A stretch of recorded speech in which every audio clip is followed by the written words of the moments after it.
Opa, vocês estão bem? Que bom! A continuação do Soberano Marcial Eterno, a obra mais pedida desse canal. Antes de começarmos, o grupo de membros do canal está aberto por R$5. Ajude ao canal a continuar a todo vapor. Se não tiver condições, seu like, inscrição e comentário já faz valer todo o meu esforço.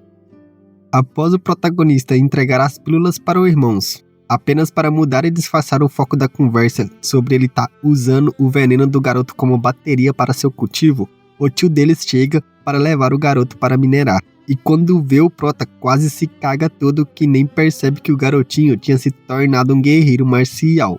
O prota o manda chegar perto e pergunta seu nome. E o cara tem a ousadia de dizer que ele podia chamar ele de Tio Lee, como todos faziam. Obviamente que nosso reizinho diz que o figurante realmente devia querer ser morto por pedir que ele o chame de tio. O bichinho se treme todo e diz que na verdade era muito melhor que ele o chame de Lee Dan-yun. Dessa vez o prota não estava querendo bater em figurante, ele apenas queria contratar o cara para fazer serviço de mineiro para ele, por um salário de 500 moedas de ouro. E enquanto o cara sai todo feliz da vida com um novo trabalho, o prota chama os irmãos para irem comprar uma roupa melhor, pois eles iriam ao banquete do rei. Um grande erro do nosso rei do deboche, pois quem tem esposa sabe. A loirinha começou a ir em loja testando tudo, e o prota simplesmente inventa uma desculpa qualquer para poder deixar ele sozinho e sai correndo, dizendo que à noite eles o encontraria, deixando seu pobre discípulo nas garras da fera. Já na rua, enquanto o prota se divertia comendo sozinho, alguém se esgueira atrás dele e rapidamente tenta fugir. E o prota simplesmente joga o palito que estava segurando no maluco que já estava bem longe pensando que estava seguro. Mas ele tem sua mão perfurada quando tenta se defender, incrédulo com a força do arremesso. Sem perder tempo, o prota segura o maluco e sai voando com o cara para um lugar mais isolado, deixando todos que assistiram a rápida cena surpresos. E em um beco descobrimos que o cara era um simples guarda do quarto mestre da família Lee, que veio avisar ao prota para não se meter com Lee Hee no banquete, pois ele estava basicamente com todo o poder da família Lee em suas mãos. Mas o prota diz que se o simples escravo, que teve uma boa conduta e escalou até o topo, pensar em algo contra ele, simplesmente vai o esmagar como qualquer outro inseto. O cara ainda tenta dizer que o tal Lee Hee tinha muita gente forte o ajudando, e o prota concorda perfeitamente com sua afirmação. Provavelmente sua majestade devia estar ao lado dele, pois o exército era constituído por sua maior parte soldados da família Lee, e o rei não permitiria que qualquer um ficasse no comando dessa família. Ele também cita várias outras coisas e outras pessoas que podem estar o ajudando, como a família Lan e tals. Mas para o nosso soberano eterno não era empecilho algum. Mas para o cara que escuta tudo isso, para cada palavra e raciocínio do prota, que até pouco tempo era tido como lixo, ele só ficava mais e mais surpreso, como tal gênio conseguiu se disfarçar e passar como um ninguém. No fim, o prota só manda o cara vazar, ele não se importava com os planos deles, e não tinha interesse em participar dessa trama inútil. Porém, se Lee Hee não tomar cuidado, ou se o rei se cansar de seu papel, nosso garotão não se importaria de o substituir por pessoas que ele escolherem mais capazes. Rapaz, nosso reizinho em cada capítulo vai ficando mais berés, mano. Ele simplesmente acabou de dizer que no panorama final é ele que manda na porra toda, não importa quem tá no poder ou não. E quando o cara ouve isso, fica tão abismado que até esquece de assoar o nariz, todo assustadinho, pobre, velho. Nunca vi um protagonista imitando. E de noite, o banquete real estava lotado de pessoas importantes que chegavam de todos os lugares.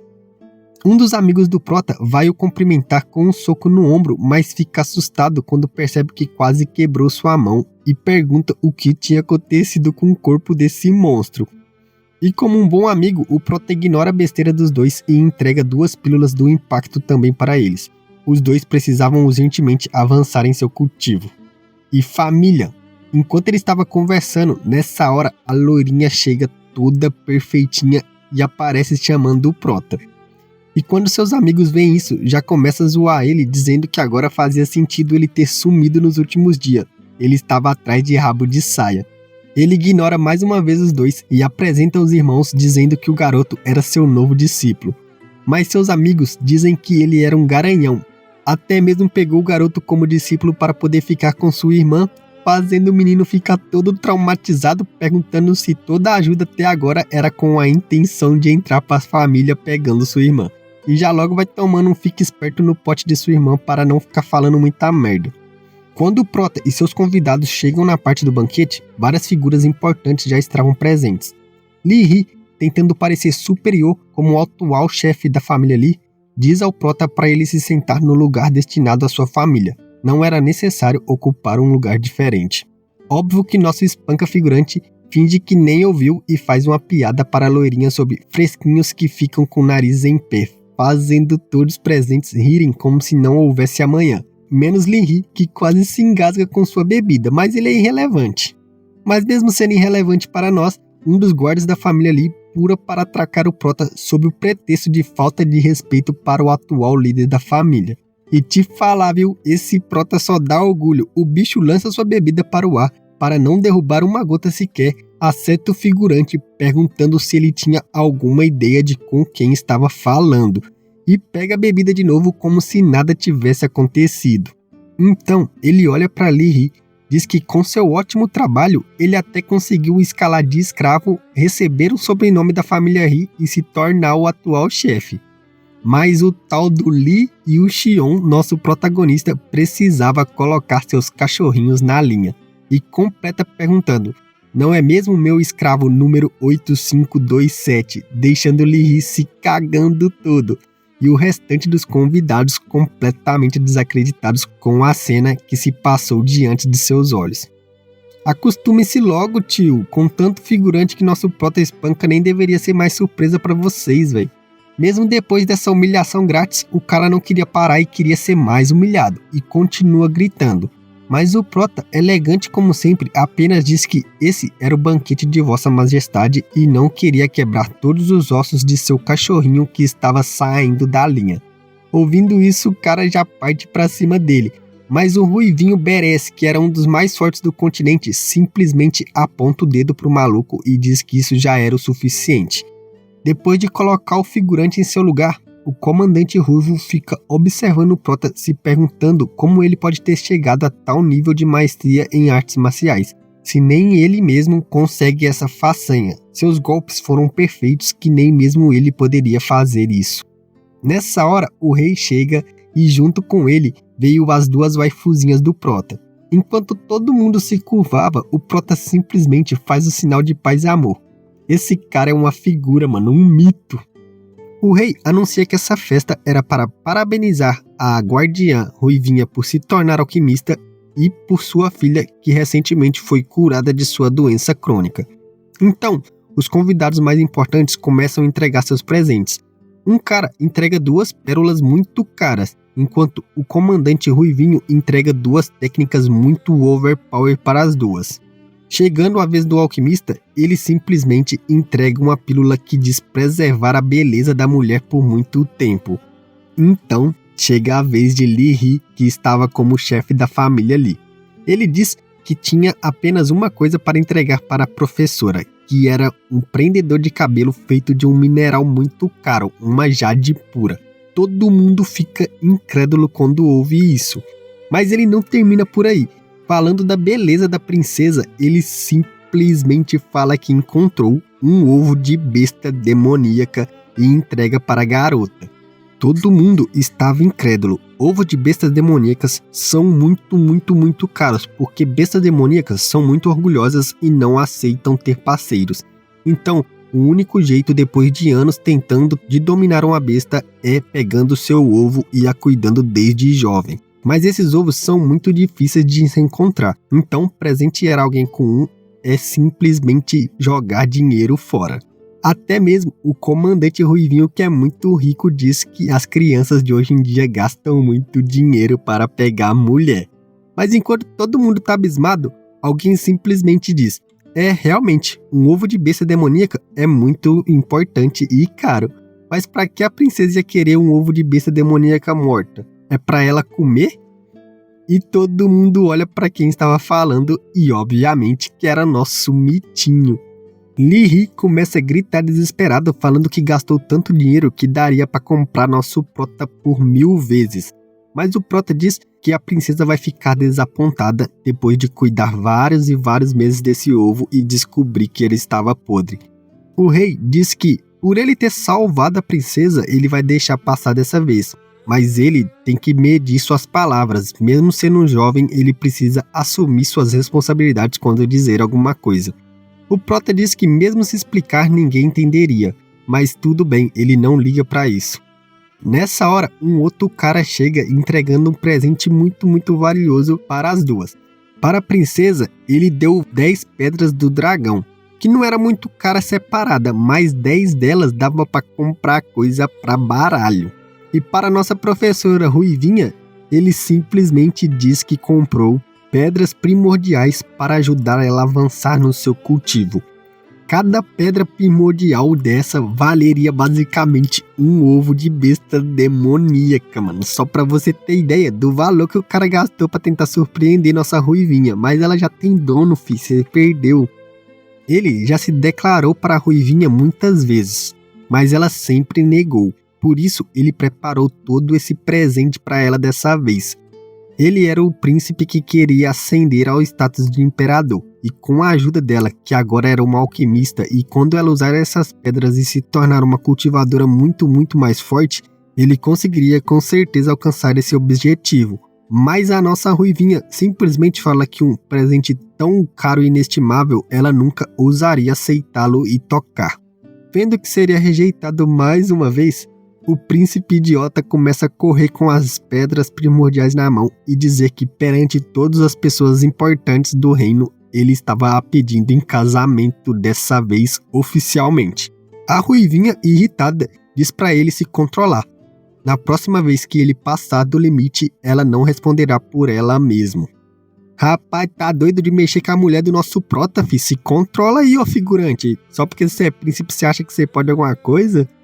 Ele tenta se humilhar, mas ela não deixa e manda ele ter modos. Então, ele pergunta se ela já estava apaixonada. E se ela estava, quem era o cara? Ele queria lutar com ele, porque nesse reino, quem mais era digno de ter ela do que ele? Nessa hora, ela simplesmente para olhando para o nada e começa a contar uma história.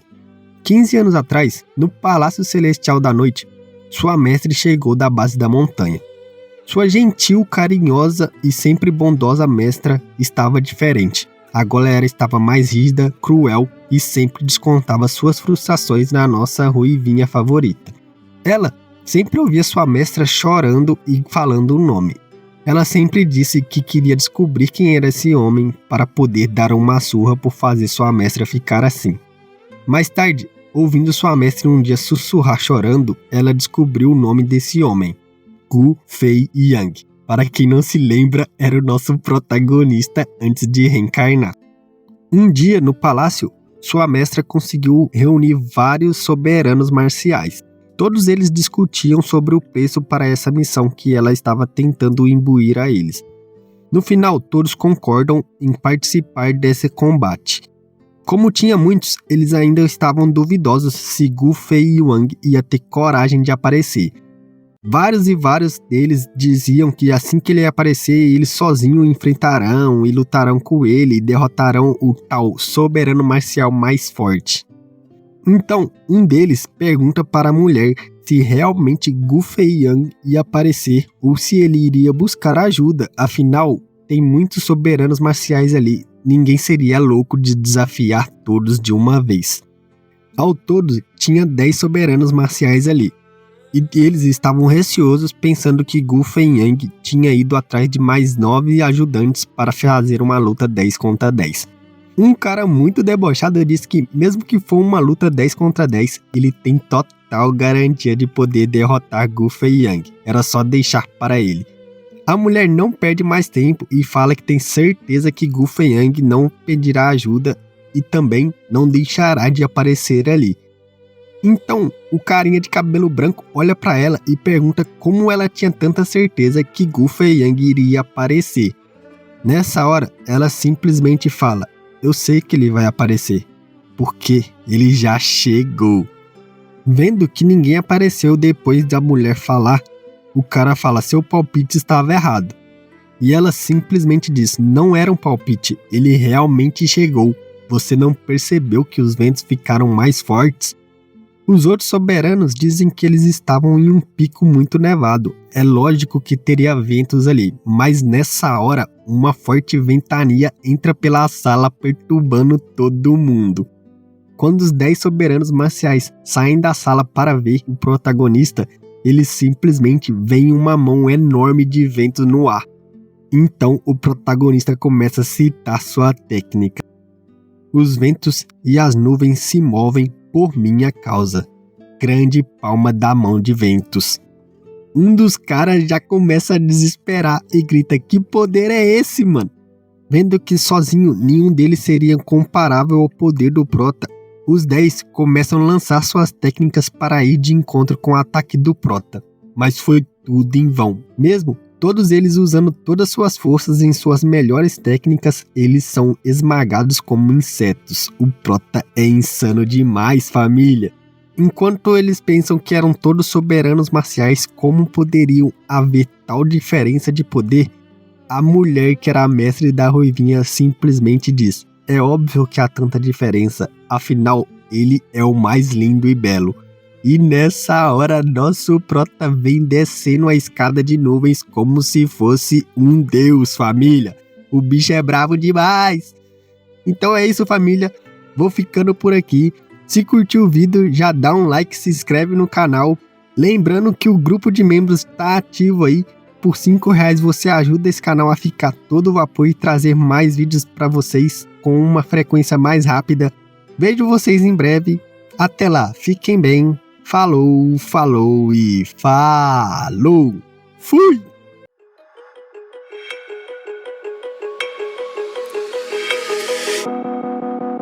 Woke up, told myself to push and never stop. I've been stressed out, watching both these hands around the clock with my eyes wide.